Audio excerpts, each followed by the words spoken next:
To the 14-year-old Pree, if only you knew how much stronger you'd become.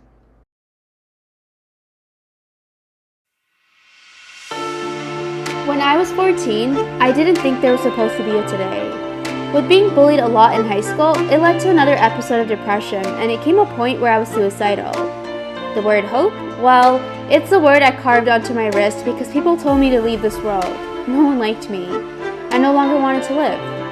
And at 19, well, what a way to end off my last year of being a teenager with being told, Pree, you have an autoimmune disease. But guess what? I'm still fucking here. While being in university, believing that I had a tumor that was going to kill me, I was scared. But why? Pree, this is what you wanted when you were 14, right? But it's like they say, be careful what you wish for.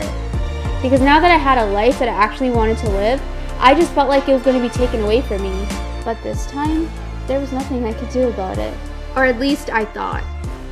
I saw my neurologist and he said something to me that I couldn't quite understand, and that was, quote unquote, to find out what type of MS you have, I'm going to prescribe you prednisone.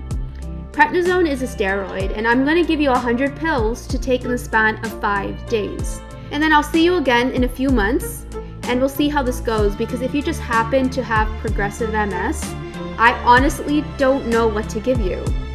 So at this point, I'm shaking because I was supposed to be in university, but how was I to not only focus on my education, but also my health, all while my body kept fighting me?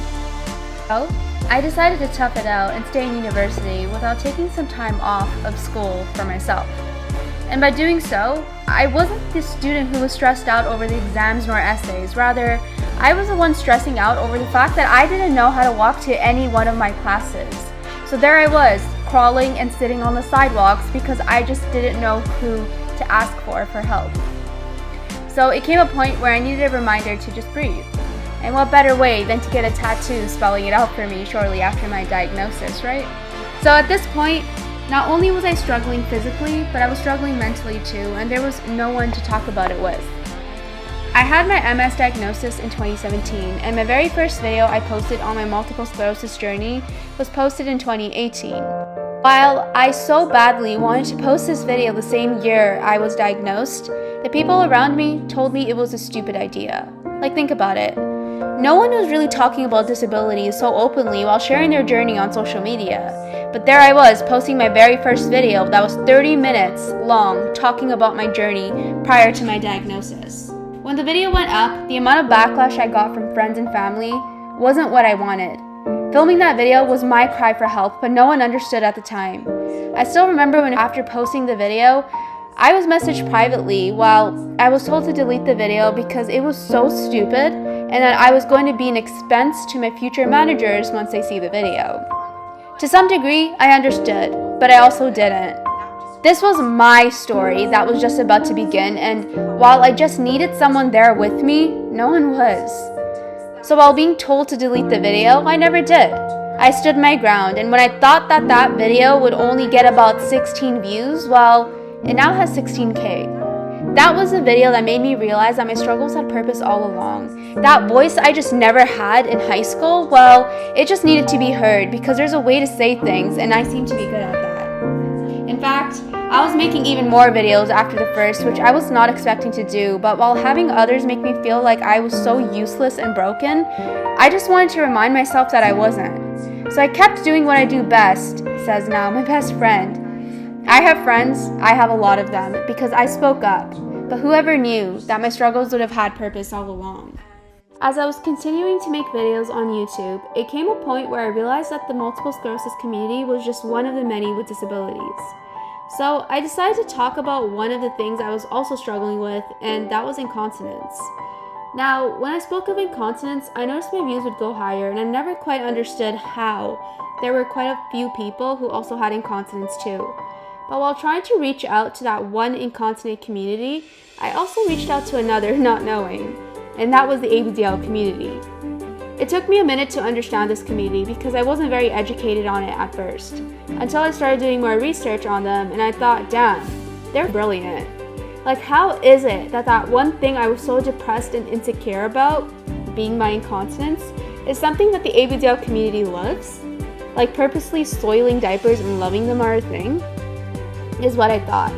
But the moment I realized that you guys are the reasons why the good quality diapers exist, damn. I just wanted to say thank you for being you, because you just made my life so much more easier, and I'm sure for the rest of those with incontinence too. And another reminder, you're beautiful regardless of what society has to say, and I just hope for those of you listening to me right now can read between the lines when I say that. Because honestly, being different is what's beautiful. Or at least, that's what I thought, because when I filmed a video where I went ABDL for Halloween, people still had something to say. Now, in that video, I never said I was ABDL, but it's what made the most sense to society by reading the title of the video. I went ABDL for Halloween. From what I learned, people honestly just don't seem to read, but they're just so quick to assume. But it's like they say, to assume is to make an ass of you and me. So people pretty much said hurtful things to me, but come on now. I've been through all of this before. So mark my fucking words. I can get through anything. What I found the most interesting about talking about the things I do on YouTube was that the community that follows me on my social media platforms have been nothing but supportive.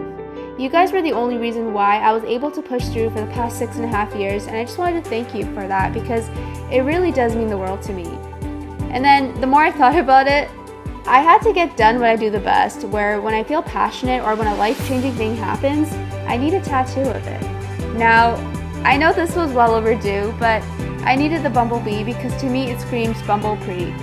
The bumblebee screams my community, my people, and honestly, this is what I want to look at when I have my bad days. So, I just wanted to thank you for being the light at the end of my tunnel, and I love you guys.